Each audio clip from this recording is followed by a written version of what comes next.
मई के first week में कामरेज तालुका के कठोर गांव से सूरत जिले में एक मौलवी सोहेल को पकड़ा गया था। इसने अपने एक जो मोबाइल सेट था उस सेट से 17 अलग अलग वर्चुअल नंबर का उपयोग करके लोगों को धमकाया करता था। पूरे ग्रुप जो इसके पूरी गैंग चलती थी उससे पूरा गैंग के साथ ये जो टारगेट होते थे टारगेट को धमकाया करता था। ये इसका रोल जो था ये +92 मतलब कि पाकिस्तान का नंबर ही यूज करता था। जो पाकिस्तान हैंडलर था जो डागर है उसने ही इसको मुहैया कराया था।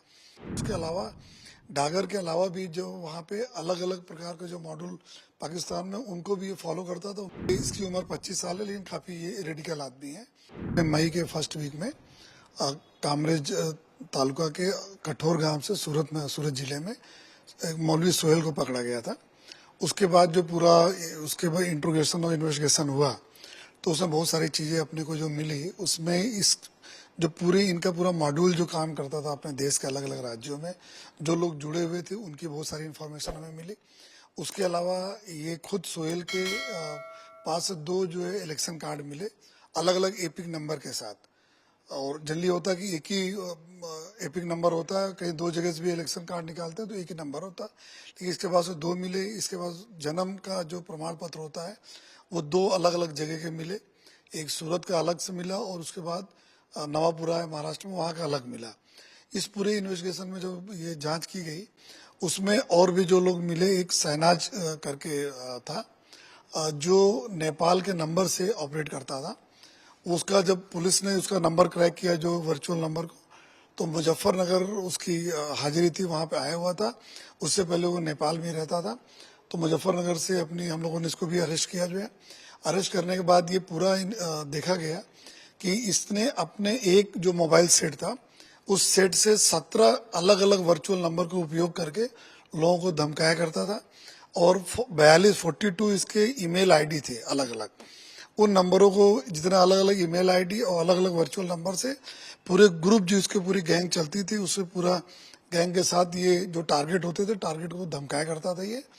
और इसके पास जो नेपाली जो सिटीजनशिप भी मिली और साथों साथ भारत का जो है आधार कार्ड भी इसके पास से मिला जो है। तो ये इसकी उम्र 25 साल है लेकिन काफी ये रेडिकल आदमी है। फिर इसी पूरे इन्वेस्टिगेशन के दरमियान एक रजा करके लड़का है जो महाराष्ट्र के नांदेड़ का वतनी है, उसको भी पकड़ा गया। उसने इमीडिएटली अपने मोबाइल वगैरह को तोड़ के क्रैश करके फेंक दिया था। हम लोगों ने काफी कुछ रिकवर किया, एफएसएल की मदद भी ले रहे हैं रिट्रीव करने में डेटा। तो इसके पास ये इसका रोल जो था ये +92 मतलब कि पाकिस्तान का नंबर ही यूज करता था।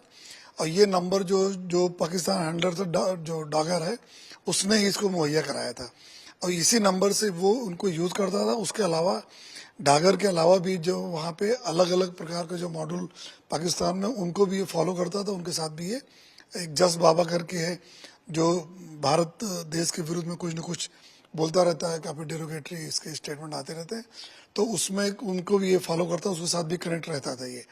और उसके अलावा ये जो अपना जो रजा लड़का है ये नंबरों को यूज करके उसने बहुत सारे लोगों को धमकी दिया है। पंजाब के लोगों को भी धमकी दिया है, बॉम्बे के लोगों को धमकी दिया है और वो भी सब बहुत सारे अपने को नाम मिल रहे हैं जिसको इसने धमकाया। और बहुत सारी ऐसी घटनाएं उस कंसर्न स्टेट में रिपोर्ट भी हुई हैं, तो उन सारे स्टेट पुलिस के साथ भी हम लोग कांटेक्ट कर रहे हैं अभी। उत्तर प्रदेश एटीएस ने कुछ आरोपी को गिरफ्तार किया, उसके साथ इसका क्या कनेक्शन?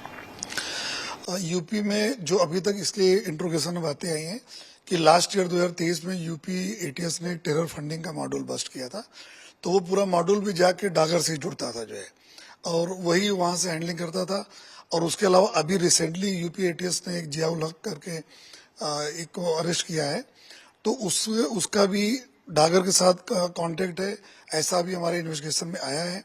उसको लेके हम लोग जो यूपी एटीएस से भी कांटेक्ट कर रहे हैं और उसके अलावा जो हम पंजाब पुलिस, क्योंकि बहुत सारे लोग जो पंजाब के थे जिनको इन्होंने धमकी दिया था, तो उनको भी इसके जो इंट्रोगेशन जो चीजें आई हैं उसको हम वेरीफाई करने के लिए पंजाब पुलिस और यूपी एटीएस के साथ भी हम लोग कांटेक्ट कर रहे हैं। हमने पंजाब पुलिस के माध्यम से उन लोगों को अलर्ट कर दिया जिसके लोग मारना चाह रहे थे। इन्होंने जो धमकाया था, जो इसे इंट्रोगेशन में बताया कि जितने लोगों को धमकी दिया था, कुछ हम लोगों ने नेट सर्च किया तो उसमें कुछ ऐसी घटनाएं रिपोर्ट हुई है वहां पे। तो उसमें जैसे ये कंफर्म लोग पंजाब पुलिस को बताएंगे, ये उनसे बातें कर रहे हैं हम लोग कि इस तरह की चीजें आई हैं तो उनके कभी संज्ञान में आई थी कि नहीं, कोई कार्रवाई हुई थी कि नहीं, वो भी उनके साथ हम लोग कोऑर्डिनेट करेंगे जो है। इतना गंभीर मामला होने के बाद एनआईए क्या इसमें शामिल हुई है, किस तरीके से? सारी सेंट्रल एजेंसीज इसमें हम लोग को मदद कर रही हैं, और जहां जहां हमको हेल्प की जरूरत है, जहां उनकी मदद की जरूरत है, वो सारी एजेंसीज लगी हुई हैं इसमें। जो डोगर नामक आरोपी है वो पाकिस्तान से है, उसको अब कैसे पकड़ा जाएगा, क्या कुछ रहेगा आगे की, क्या कार्रवाई होगी? ये डोगर जो भी पाकिस्तान में बैठ के हैंडलिंग कर रहा, और खासकर इसकी एमओ यही थी, जब ये धमकी दिया करता था तो एक AK-47 फोटो के साथ ही उसमें अपना डीपी में रखता था जो है, और जिससे लोग सामने वालों को भी डर लगे। और उसके अलावा इसका पूरा जो हमें एड्रेसेस मिले पूरे पाकिस्तान के हैंडलर है वो कर रहा, बाकी जो हमारी कंसर्न एजेंसीज हैं उस दिशा में आगे काम करेंगे जो है। सर, जो 3 लोग पकड़े गए, इनके अलावा भी और लोग हैं जो इनके संपर्क में? ये काफी कुछ इसमें डिटेल हम लोग को मिल रही है, जो इनके नंबरों के जो हम लोग खंगाल रहे हैं, जिसके कितने लोगों के साथ कांटेक्ट में, बहुत सारे नंबर्स मिले, बहुत सारे दूसरे लोग हम लोग लाए, लेकिन उनका रोल उतना नहीं था, वो जस्ट कुछ किसी किसी नंबर कांटेक्ट किया, तो उनके रोल के हिसाब से वो भी हम लोग इन्वेस्टिगेशन कर रहे हैं, और उम्मीद है कि और भी आने वाले समय में और भी गिरफ्तारियां इसमें होंगी।